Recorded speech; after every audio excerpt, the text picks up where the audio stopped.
Naam, karibu tena mtazamaji. Rais William Ruto kwenye miaka mitatu ya uongozi wake ameendelea na ufunguzi wa vyuo vikuu vipya licha ya vyuo vikuu vya serikali viliopo kuendelea kuzama kwenye madeni. Tayari vyuo vikuu 11 vimetangazwa kufilisika huku vikiwa na madeni ya takriban shilingi bilioni 100. Ufunguzi wa vyuo hivi vipya kumeibua maswali, kwani vyuo vilivyopo hivi sasa vinaendelea kuzama kwenye madeni na baadhi vikiwa kwenye hatari ya kusitisha shughuli zake.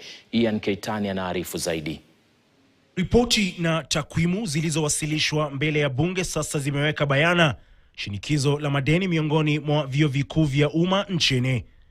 Madeni hayo yameongezeka kutoka bilioni 60 mwaka 2022 hadi zaidi ya bilioni 100 kufikia sasa, hii ikiashiria ongezeko la zaidi ya bilioni 40.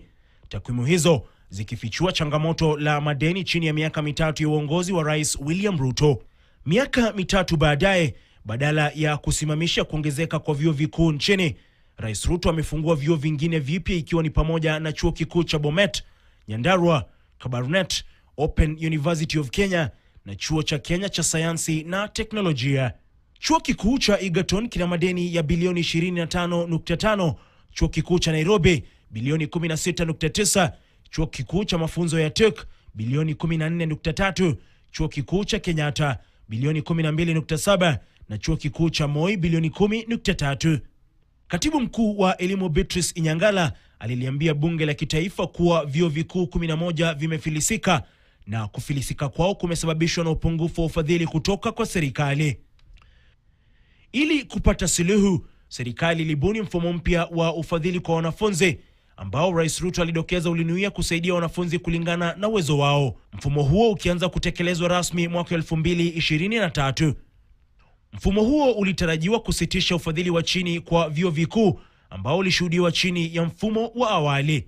Ila changamoto ya ufadhili bado haujatatuliwa, kwani licha ya vyuo vikuu nchini kuhitaji bilioni 29.5 kufanikisha masomo ya wanafunzi wote, serikali imetoa bilioni 16 pekee. Serikali ilitoa ufadhili kamili mwaka 2023 mfumo huo ulipoanza, asilimia 64 pekee mwaka uliofuata na asilimia 57 pekee mwaka uliopita, hii ikiashiria kuendelea kupungua kwa ufadhili kutoka kwa serikali.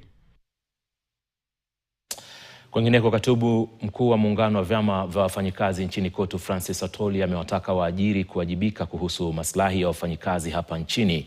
Akizungumza